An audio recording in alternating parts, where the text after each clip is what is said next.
blocked that 20 on the outside. Missed the block, Reddick. Bell with the head of steam on the outside, gets hit by Reddick, bounces off the wall, holds on but denies Hamlin. Clear track for the 5. Kyle Larson. Coming around.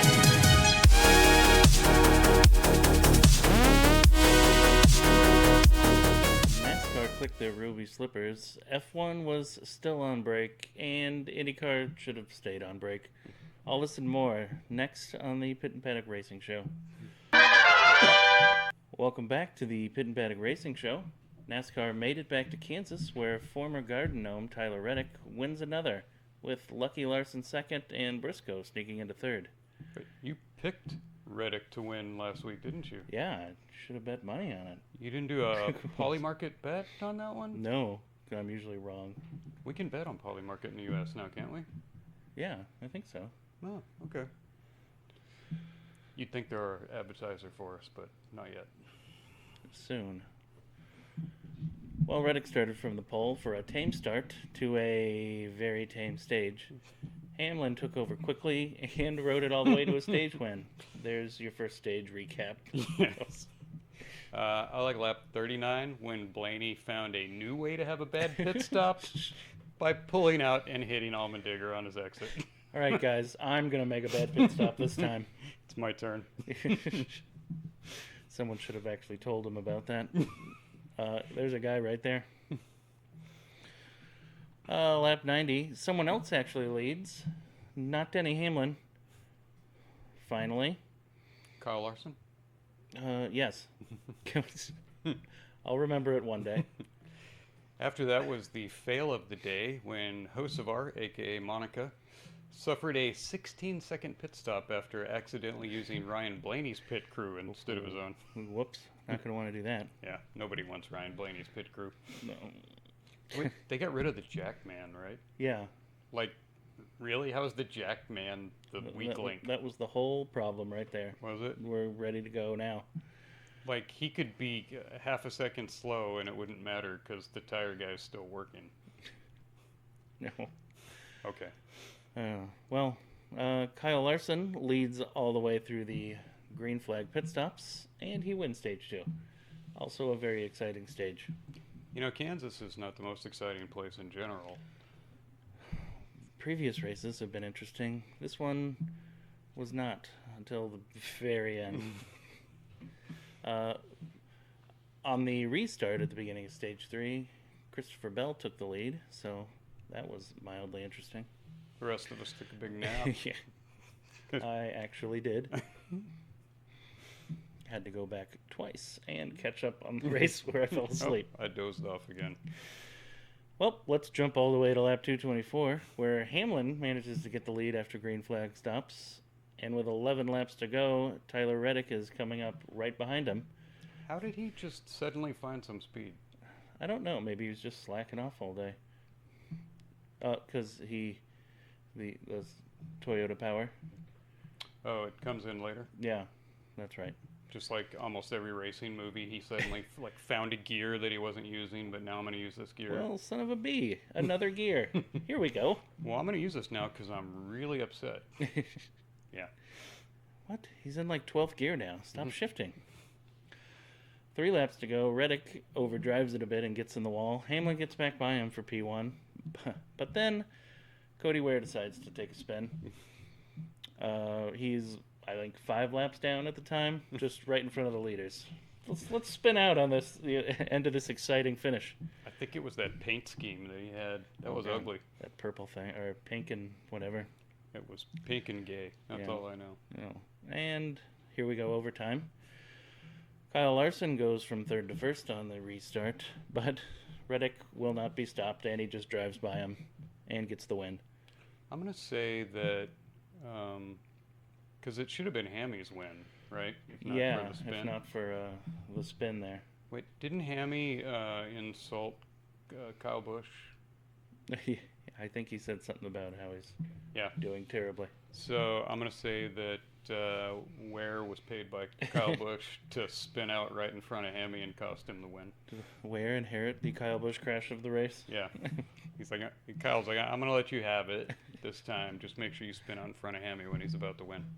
But hey, that's 5 of 9 races for the Garden Gnome, Tyler Reddick. No one's done it since Dale Earnhardt. Wow. So, therefore, Tyler Reddick is just as good as Dale Earnhardt. Is that... That's a popular position to take. I can't feel like he's anywhere near Dale Earnhardt. No. No. Well, he's going to have to win like a few more races before we get there. You know what? It's all shaded by the 23XI court settlement with NASCAR, and then suddenly Tyler Reddick starts winning. How did that happen? Well, an extra 100 horsepower was part of the settlement, so there you go. And an extra gear. Yes, that 5th gear, sometimes 6th. Which brings us to our new thing. What lap will Kyle Busch crash on contest? Closest person gets a free Pit and Paddock t-shirt. Here, like this one. Not like this one. They're all black, just like Henry Ford's cars. So put your guess what lap Kyle Busch crashes on down in the comments. Any of the 4 platforms will work: YouTube, Rumble, X, or Instagram. Yes. And we'll cut off entries Saturday at 9 p.m. unless Yeah. it's a Saturday race. It is not. Then we'll announce the winner and send him a free shirt. What lap will Kyle Busch crash on? That's a hard one to pick because he crashes all over the place. Yeah, and it's Talladega, so it's... Oh, you never know. Well, it doesn't matter if it's his fault or not. No. If he crashes, and if he doesn't crash, then the closest thing he gets to a crash. Yeah, we'll do... Yeah, the closest to a crash. Moving on to the Busch race. Lap 1, Carson Kvapil flipped like 8 times just on the backstretch right at the beginning of the race. And that was ridiculous. Did we already nickname him Kaflipple? We did now. Clafuffle? I hate it when the Busch race is more fun than the Cup race. So most weeks. Yeah. It's a reason I go to the Busch race when they come to town and not the Cup race. Yeah, it's cheaper and the race is usually better. And there's not so many people and you don't have to walk as far to your car after the race. It's no traffic. Yeah. Also, Cletus was in the ARCA race, running well, but his car blew up. Again? Like the whole, not just one engine, or one cylinder this time, it was the whole car? Oh, it exploded. He was done. He is going to be in Talladega, right? He's doing ARCA in Talladega. Okay. And then he's doing another Busch race somewhere. He announced it, and I forgot. Good job. Doing a great job over here. We want to see Cletus in the Cup Series.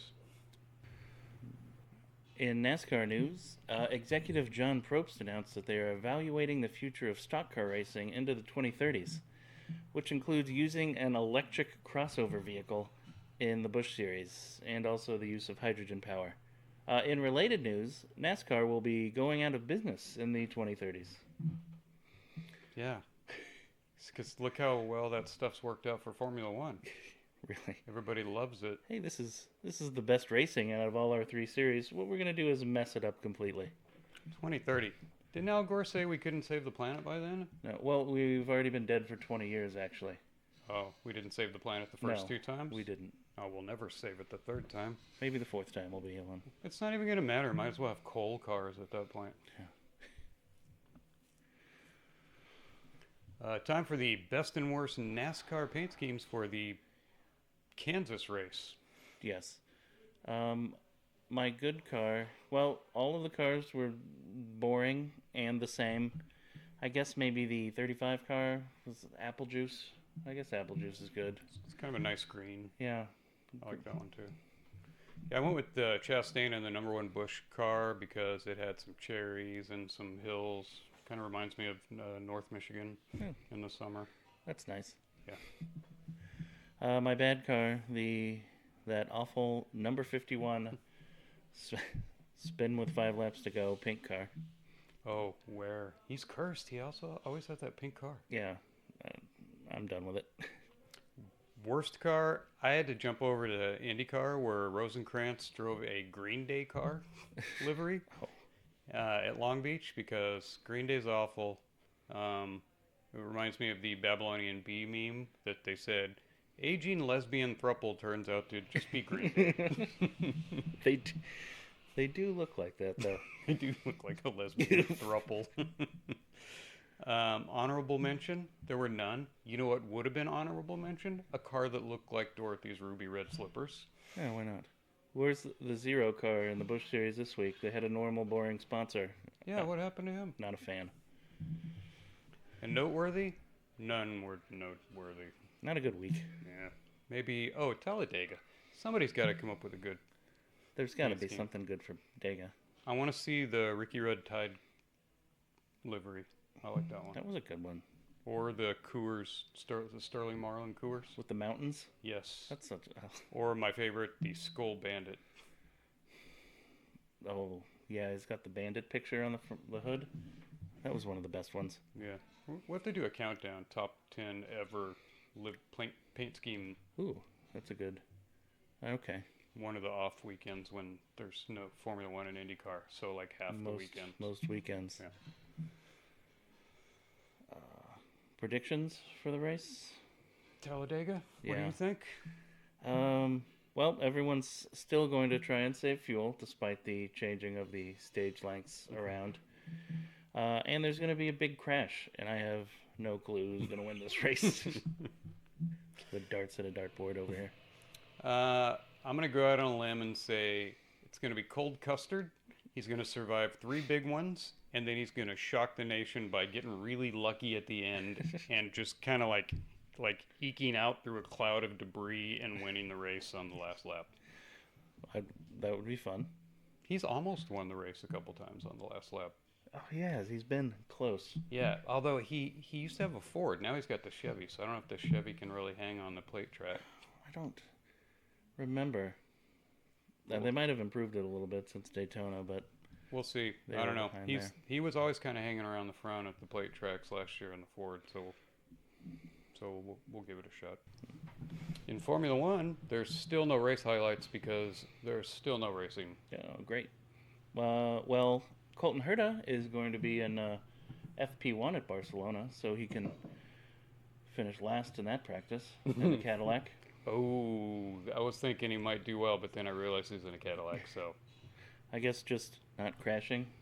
Does Cadillac beat anyone that didn't DNF? I think... No. No. But Oh, they well. don't often explode, so I guess that's a positive. That's true. They don't vibrate so bad that they give vertigo to their drivers. Their strategy of just finishing the race is really paying off. Like the turtle strategy. Just slow and steady, don't crash. Don't crash, get out of the way, watch everyone else's cars brake. Formula One used their spring break to roll out some new rule changes. Pitt and Paddock is here to explain what each rule change really means. Rule change number 1, the total energy recharge during qualifying has been reduced from 8 megajoules per lap to 7 megajoules of recharging per lap. For all the non-math geeks, this means Mercedes will still be a second faster than everybody. So That's about right. whatever. Number 2, the recharge rate is increased from 250 kilowatts to 350 kilowatts. This is supposed to fix super clipping. However, it will not fix the reality that the racing is artificial. Yes. You can just go in and make adjustments on the software and, wow, my car's faster all of a sudden. Oh, let's just take the drivers out and see what the car does by itself.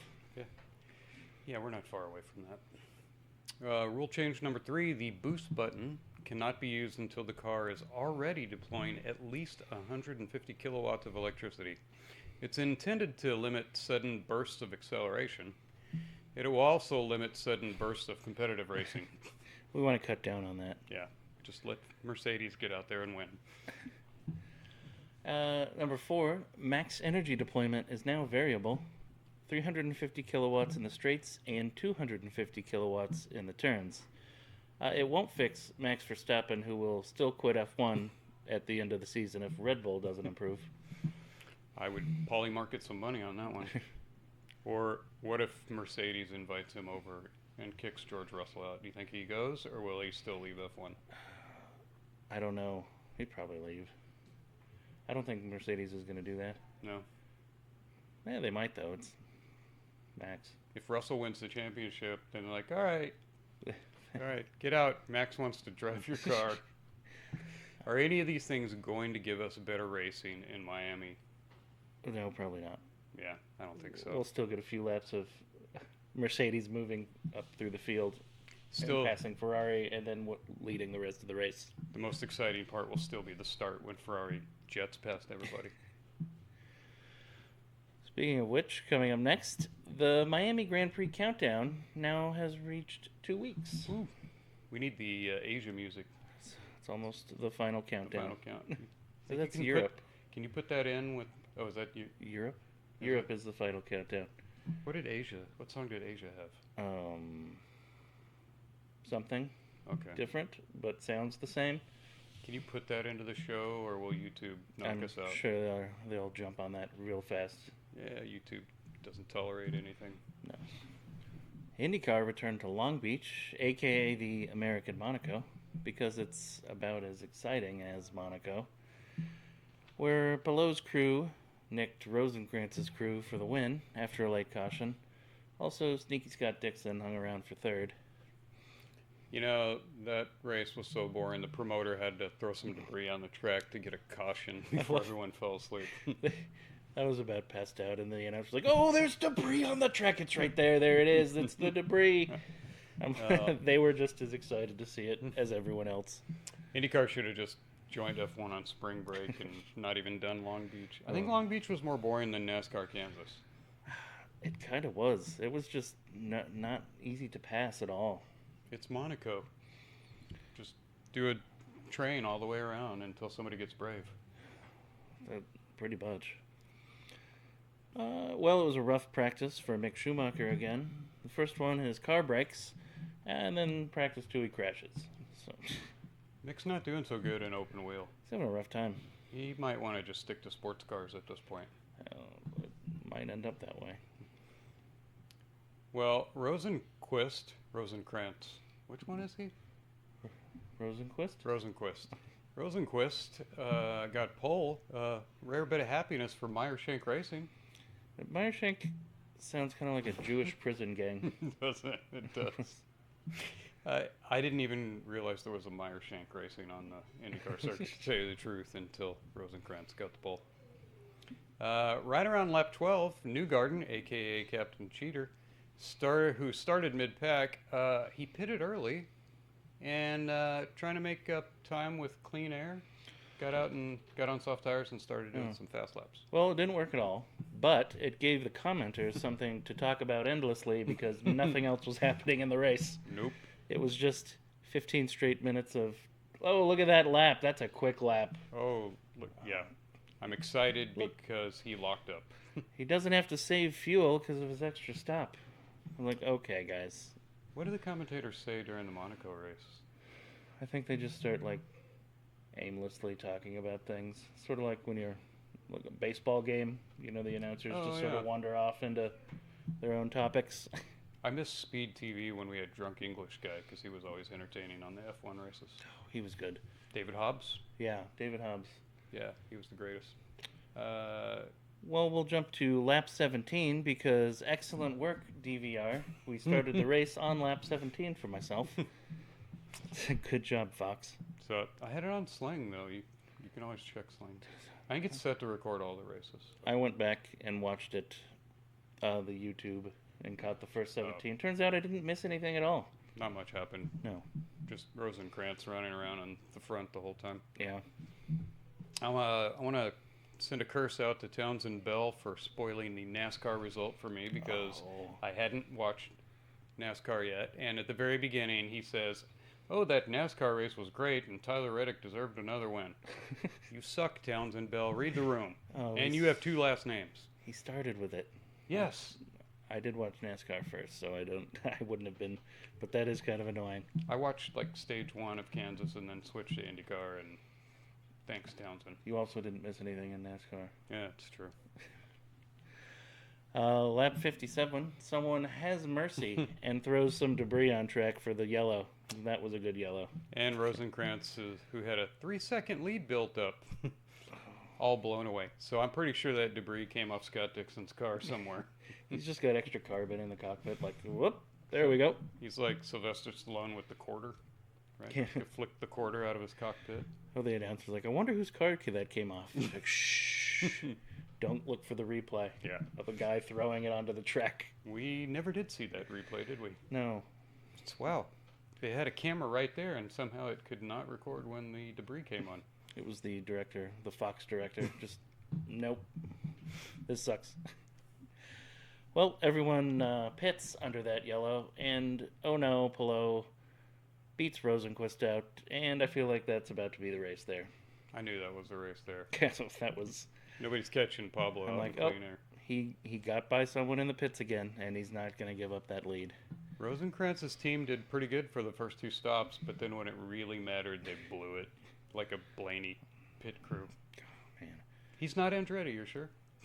No. With that pit crew? Maybe they borrowed them this week. Yeah. Maybe they had Jackman from Oh, that's where he was. Blaney's crew. Will Power hit a pit crew member after thinking he was from Andretti and tried to get revenge on him. You know, I think that's allowed in the bylaws. That's what you get for crappy stops. You're going to get hit next time. Yeah. Yeah, Palou pretty much led the rest of the race and wins, and then I would just wonder why we even watch this. I wonder if Rosenkrantz should have just stayed out on old tires and not given up track position. Would it have mattered with the lack of passing? And the tires seem to just hold up forever. Yeah, I'm thinking he might have been able to hold off Pablo even on fresh tires. What are you going to do? Pass him where there's no passing zones anymore. Yeah, that place was so skinny. With the heavier cars and the hybrids and all they made the tires last so long. Oh, that's right. They got like Tesla tires on them now Yeah. for all that weight. Oh, well. In other news, IndyCar officials announced that there was a failure of the push-to-pass software at Long Beach that allowed it to be used during the Lap 61 restart. Oh.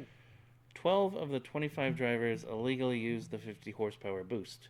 The driver said after the race that it was just interesting to feel like what it's like to drive a Penske car. Everyone deserves a chance to be Captain Cheater. Well, they got to do it, now we can all do it. I wonder who the 12 were. They didn't say all of them. They just said 12. Were they Ganassi and Penske cars, possibly, and maybe Andretti? Who's in fourth place? Arrow McLaren. Oh yeah. They should just let them have it for the rest of the season. Yeah. Just push to pass whenever you want. We need something. They're not doing well. It would definitely not be the Ray Hall team. They wouldn't get pushed to pass No. for free.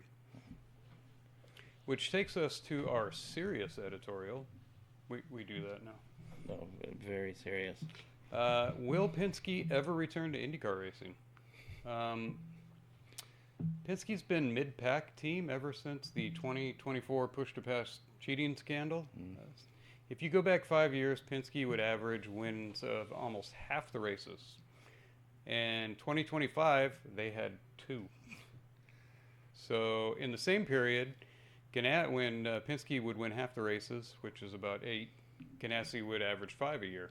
In 2025, Ganassi went to 9. So they've obviously picked up the slack. Penske has gone from being a first-place team to tied for 4th with Arrow McLaren last year. That's rough. This year, Penske's won 1 out of 5 races. Ganassi has 3 out of 5. So the question is, what the hell happened to Team Penske? I don't know. Alex Palou? Is that all? It can't be all him. No. But, I mean, he's a little bit of it, but their cars just aren't as fast as they were. How is their spec car suddenly not any good? Is it because they're not allowed to cheat anymore? Oh, that could be it. Newgarden used to get about half their wins across the seasons, too. He would get somewhere between 4 and 5 wins a year. Yeah, he's not even been competitive on the street or in the road courses even. Did they lose an engineer that we don't know about somewhere? Just the one? I don't know. You think that they could get over that? It's stunning that they could suddenly be that bad. McLaughlin, not good. The best one has been like Malukas, the rookie. Yeah. Pretty much. So, well, we hope Penske comes back, not because we love Penske, but we're just tired of seeing Ganassi win all the time. Somebody needs to be good. Can we step up? I mean, I'm not looking at Andretti, but No, McLaren thought about it, but they're not close enough. Andretti did finish second last year. No, Kirkwood is usually good on the street courses, except he qualified poorly here, which means you lose your shot at winning. There's no passing at Long Beach. No. In other IndyCar news, Abel Motorsports announced that Jacob Abel will be the 33rd entry for the Indy 500. So now at least we know who will be starting and finishing 33rd in the race. That's all set.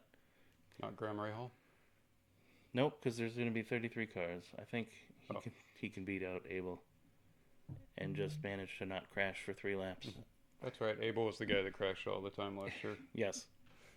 Well, it'll be fun to have him back in a high-speed 500. Yeah, that shouldn't cause any problems.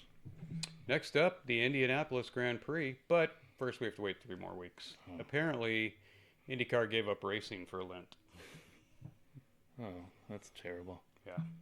They started out the year so good. It was like 4 weeks in a row. Yeah. And then now we're going to take 3 weeks off after every race. Come on, IndyCar. In other news, the sex scandal of U.S. Rep.